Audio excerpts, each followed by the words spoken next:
Hindu Mega Festival. This is the news. The Nigeria Police Force has withdrawn the defamation charge against Lagos-based lawyer and author Dele Farotimi. A notice of discontinuance at the Federal High Court in Ado-Ekiti.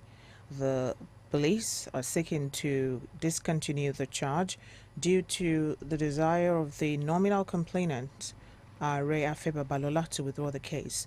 The notice, signed by police prosecutor Samson Oshobo, cites the intervention of well-meaning Nigerians as the reason for the withdrawal. Another charge filed by the police is still pending at the magistrate court in Ado-Ekiti.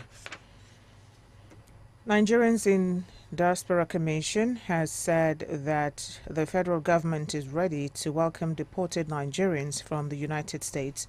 Director of Media and Corporate Affairs of the Commission, Abdurrahman Balogun, said the federal government had set up an interagency committee to handle the matter should Nigerians be deported from the U.S. However, Balogun said the commission is not aware of Nigerians in America being processed for deportation.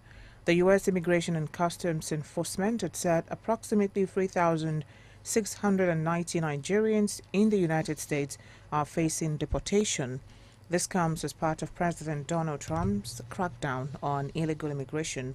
The Trump administration has been actively pursuing deportation efforts, with hundreds of migrants arrested and others flown out of the country on military aircraft last week. Thousands of people have rallied in Niger and Burkina Faso in support of their country's withdrawal from the Economic Community of West African States, ECOWAS. The three countries, including Mali, cited excessive dependence on France as the reason for their departure. Private Chief of Staff to Niger's junta leader, Ibro Amadou Bacharo, said the exit from ECOWAS takes effect on Wednesday. The three countries have formed a separate confederation, the Alliance of Sahel States, and are set to release their own common passport. They have also announced the creation of a 5,000-strong unified army to combat jihadism. The city of Goma in the Democratic Republic of Congo is relatively calm on Wednesday morning after days of intense fighting. Witnesses say the streets are quiet with no gunfire heard in the city center, and the markets, which are usually bustling with activities, also empty.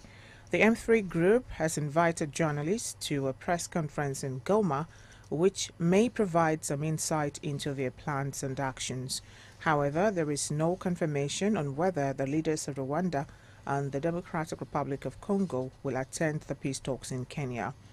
In Kinshasa, Governor Daniel Buma has banned all public demonstrations after several embassies were attacked on Tuesday.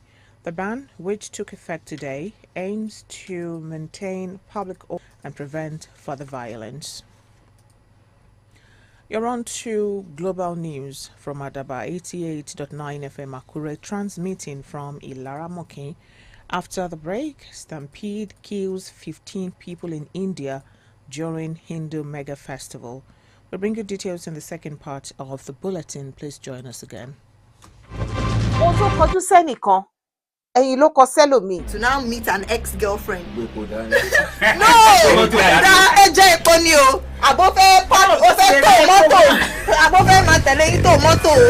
Whatever. But I could help. Thank you for staying tuned. For news, updates, and live streaming, visit our website www.adaba889.fm or download AdabaFM app on Google Play Store. You can be part of us on our social media platforms, www.facebook.com/AdabaFM 88.9 on Facebook, at Adaba889FM on Instagram and X. You can also provide us information via email, newsroom@adaba889.fm. Now to the rest of the news. Russian President Vladimir Putin has stated that Russia is open to peace talks with Ukraine, but refuses to negotiate directly with Ukrainian President Volodymyr Zelensky, whom he considered illegitimate. The stance has been met with criticism from Zelensky, who accuses Putin of being afraid of negotiations and using cynical tricks to prolong the conflict. The conflict between Russia and Ukraine has been ongoing for nearly 3 years, with no signs of de-escalation despite U.S. President Donald Trump's promise to enact a quick ceasefire. Putin claims that the fighting would end within 2 months if the West were to cut its support to Kyiv.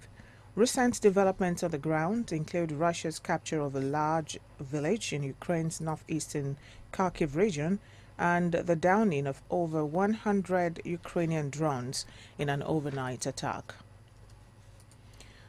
U.S. President Donald Trump has ordered a freeze on potentially trillions of dollars in federal funding to Americans, affecting various programs including education grants and small business loans. The move has sparked accusations that Trump is violating the Constitution by usurping Congress's power to control the U.S. budget. Democratic Senator Patty Murray has called the move illegal, while Senator Richard Blumenthal warned that it could create havoc in medical and research facilities. The affected areas may include financial assistance for foreign aid, non-governmental organizations, racial equality, and climate change programs. However, Social Security and Medicare benefits have been excluded from the freeze. Trump's administration claims that the funding stoppage is a tool to enforce compliance with the administration's priorities, which include easing inflation, promoting U.S. energy and manufacturing, and ending wokeness.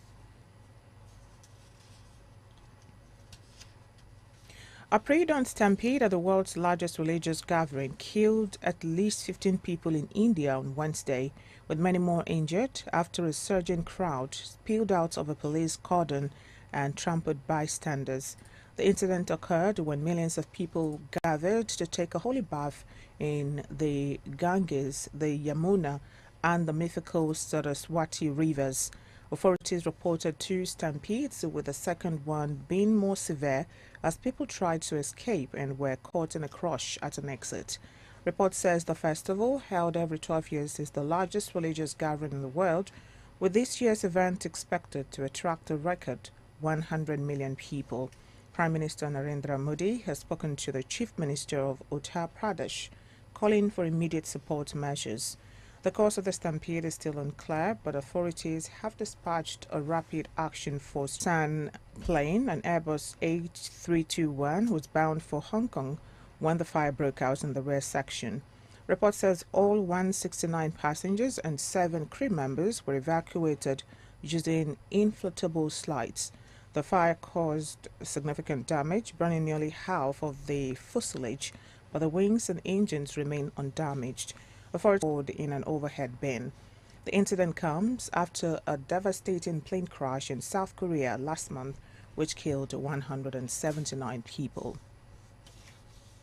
And now to end global news, a recap of our top stories.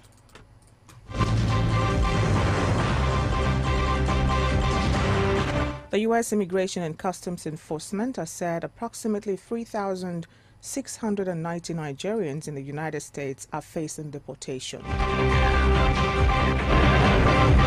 Private Chief of Staff to Niger's junta leader Ibro Amado Bacharo has said the exit from the Economic Community of West African States ECOWAS takes effect on Wednesday. A pre-dawn stampede at the world's largest religious gathering has killed at least 15 people in India, with many more injured after a surging crowd spilled out of a police cordon and trampled bystanders. That's Global News. It was edited by Olasukomi Ilujaba.